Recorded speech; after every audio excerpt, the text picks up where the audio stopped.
doit s'intéresser à cet autre sujet puisqu'il devrait être abordé hier, il ne l'a pas été. La rencontre des patrons de presse sous Tangle va être discutée demain jeudi. Si tout va bien, on va avoir un patron de presse pour qu'il nous explique quels sont les sujets qui ont été à l'ordre du jour, puisqu'on nous apprend qu'à partir de cette rencontre d'aujourd'hui, on va encore aller vers les religieux pour discuter à nouveau avec eux, puisque ces derniers ont demandé aux médias de s'engager à faire quoi, pour quelle fin. Cela va être éclairé demain, jeudi, dans cette même émission. On parle électricité, on le constate, on le vit au quotidien dans nos différents quartiers. La coupure devient de plus en plus intempestive dans Conakry et environ. Conséquence, chaque fois que des citoyens tentent de manifester pour exiger le retour de cette denrée qui devient de plus en plus incontournable dans leur vie, ce sont des répressions. Et pour trouver solution au niveau de la commune de Matoto, on a tenu une réunion à la mairie hier. De quoi a-t-il été question? Nous allons partir avec la régie pour suivre ce reportage de Lamfia Camara. Et puis après, on se reprend pour analyser. Les coupures de courant sont devenues récurrentes et préoccupantes dans la capitale, plus particulièrement dans la commune de Matoto. Cette situation est ces derniers temps source de manifestations dans la municipalité. Pour y pallier, le maire Mamad Batos Camara se porte garant devant les représentants de l'électricité de Guinée. Les responsables locaux promettent de prendre en considération les suggestions issues de la journée et de mettre tout en œuvre pour trouver des solutions durables. Nous avons écouté DG sur toute la ligne, telle qu'elle nous a expliqué, et je crois que ce qui a été conclu entre les DG, la mairie et les responsables locaux, cela va se faire. Nous allons passer par tous les moyens, dans les mosquées, dans les églises, à sensibiliser et à informer largement la population quant à la sortie des enfants dans la rue. Cette initiative marque le début d'un processus promoteur pour assurer un approvisionnement fiable et régulier en l'électricité dans la commune. Ainsi, la Guinéenne de l'électricité annonce des mesures fortes. Dans les jours à venir, on va travailler avec ces chefs de quartier pour identifier tous les citoyens consommateurs d'énergie électrique sans abonnement. Chaque immeuble recevra R+3 ils vont recevoir la lettre. Quelqu'un qui a pu se doter un immeuble de R+3 peut payer un transformateur de 50 ou 100 kVA. Il n'y a aucun problème, ils vont le faire. S'ils ne le font pas, nous on va les enlever carrément sur le réseau parce qu'ils surchargent les transformateurs publics. Le défi est grand, mais le maire de la plus grande municipalité de Conakry reste catégorique. Tous ceux qui sont venus se brancher de façon clandestine, on va essayer de les couper.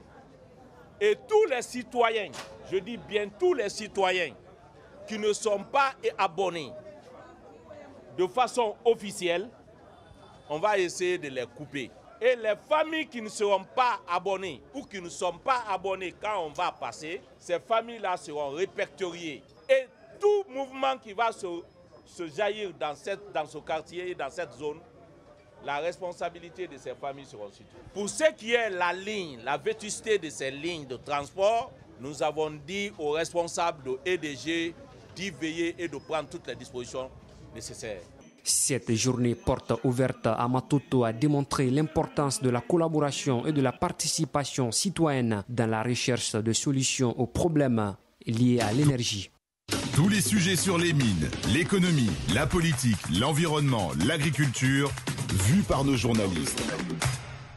Voilà, c'était à l'instant le reportage de Lamfia Camara sur le délestage dans la commune de Matoto. Un échange entre responsables DDG, mairie, mais également des citoyens. Oui, Bokar Sansobari, qu'est-ce que cela vous inspire? Est-ce que c'est la solution au visa de tout ce qui a été évoqué dans ce reportage? D'abord, il y a du bon et du moins bon, en tout cas de mon point de vue, allez-y. Dans ce qui a été fait. Le fait même que au niveau de la mairie, on réunisse les gens pour discuter de ça, pour moi, c'est peut-être une prise de conscience face à la crise. C'est-à-dire, on ne l'ignore pas. C'est une réalité parce que en d'autres circonstances, on aurait pu faire semblant de ne pas regarder ça. Mais mon problème, c'est, ce qui ne marche pas, c'est que on se préoccupe plus des manifestations que de l'absence du courant. En réalité, la rencontre là n'a porté que sur pourquoi est-ce que les jeunes manifestent quand il n'y a pas courant. Alors que, en principe, la réponse elle est connue. Quand il n'y a pas courant, ici comme ailleurs, ça manifeste plutôt.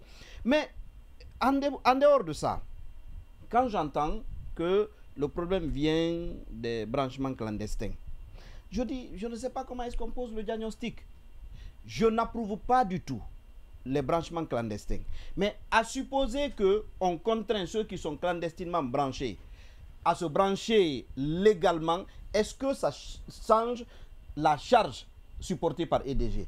Non, ça ne change pas la charge. Ça veut dire que la charge devient identique à celle qu'elle était pendant qu'on était branché clandestinement. Donc, et l'autre chose, quand j'entends l'autre là dire que désormais, à partir de cet instant-ci, il trouve un immeuble à plus de un R+3 ou je ne sais pas, R+3 et plus, désormais, on va l'obliger à acheter un transformateur.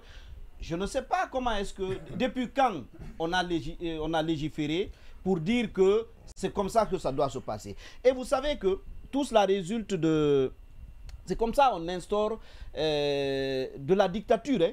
C'est-à-dire, on se retrouve entre quatre murs, un problème est posé.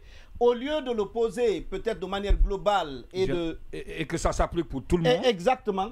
On improvise à ce niveau. On prend juste une commune. Une solution. Non, on improvise. Parce que ça, c'est une situation, ça, c'est un truc improvisé. Hein. Oui. C'est-à-dire, est-ce que vous pouvez imaginer qu'on puisse en parler sans que, par exemple, ça ne soit débattu au niveau ou du CNT aujourd'hui ou de l'Assemblée nationale après? Moi, je ne dis pas que absolument c'est inenvisageable, mais je dis qu'on ne peut pas improviser ça à l'occasion d'une réunion comme celle-ci. Et la dernière chose que je voudrais dire à ce sujet, c'est que tout cela est révélateur de l'absence de solution de la part de EDG. Ils n'ont pas d'argument. Voilà, on est en train de se disperser comment je vais dire ça? On est en train de spéculer parce qu'en réalité, on est face à un problème auquel on n'a aucune solution. Quand on vous appelle au cours d'une telle réunion, voici des idées sorties de nulle part que vous servez à la population, alors qu'on sait que ce n'est absolument pas la solution à ça. Et c'est peut-être aussi révélateur de l'incompétence de ceux qui gèrent à l'EDG. On parle de toute la République, là. On ne parle pas seulement d'une commune. Ce n'est pas seulement la commune de Matoto qui est confrontée à ce problème d'électricité. C'est toutes les communes, disons, c'est toute la République. Hein. C'est toute la République aujourd'hui qui traverse cette situation-là. Comment est-ce qu'on peut se retrouver pour statuer sur la question et proposer des solutions de ce genre, non, comme il a dit. C'est l'initiative de Matoto. On n'a pas interdit aux autres mairies d'en faire autant. Non. La solution, les solutions proposées ne peut pas être appliquée qu'à Matoto. Le problème, c'est ça. Si on propose des solutions de ce genre pour dire que celui qui a un immeuble doit obligatoirement installer son transformateur, son compteur, transformateur, je pense, son transfo.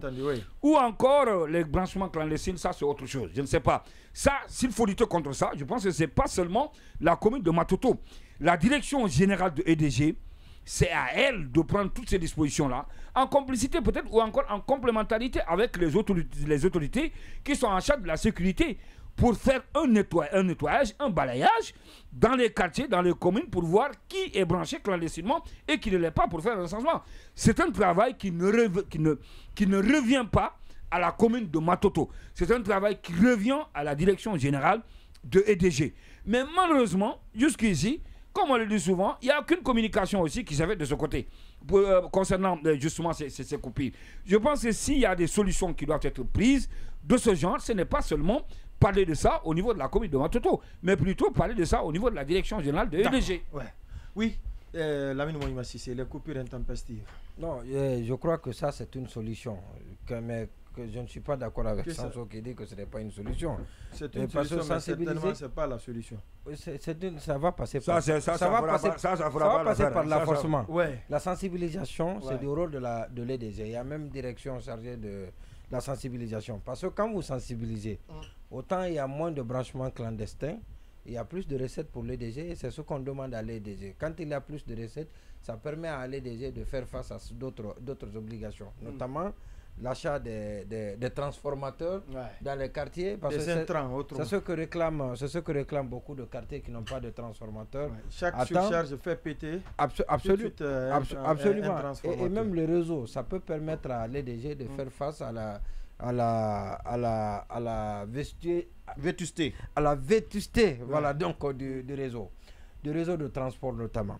Maintenant, mais le problème, il est plus profond, il est structurel et il est dans le fonctionnement de l'EDG. On a vu un rapport du conseil d'administration qui est passé inaperçu.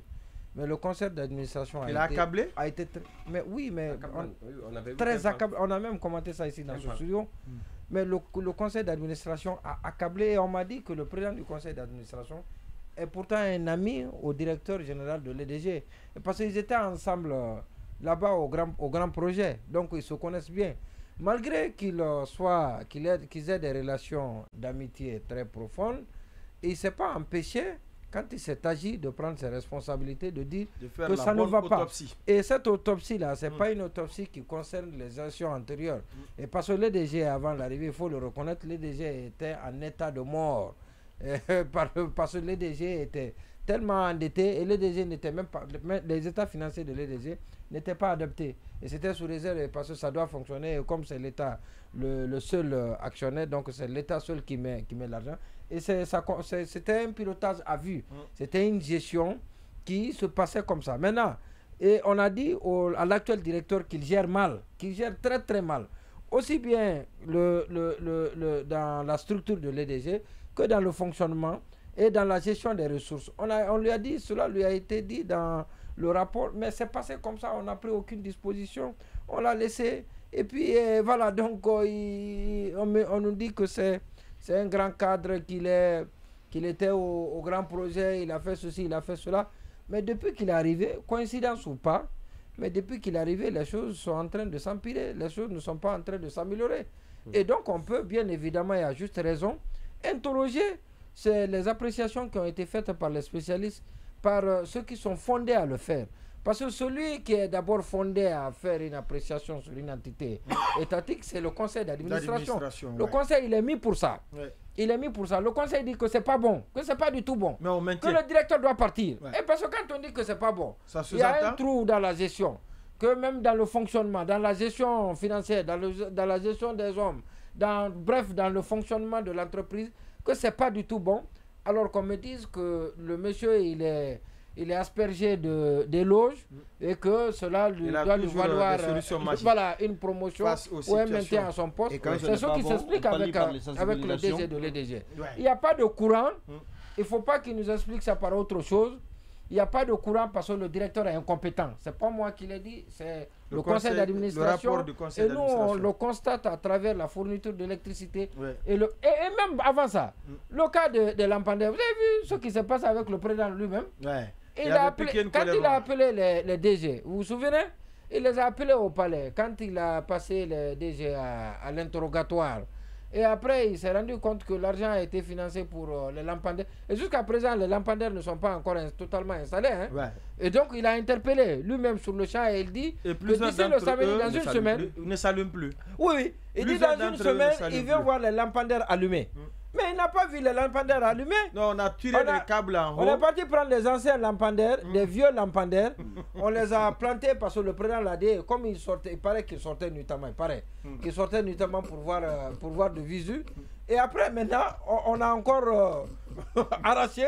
Et pour quand il a cessé de sortir nuitamment. Voilà, donc le DG aussi, on a dressé ce DG, on doit fouiller, on doit remettre sur la surface ce rapport-là.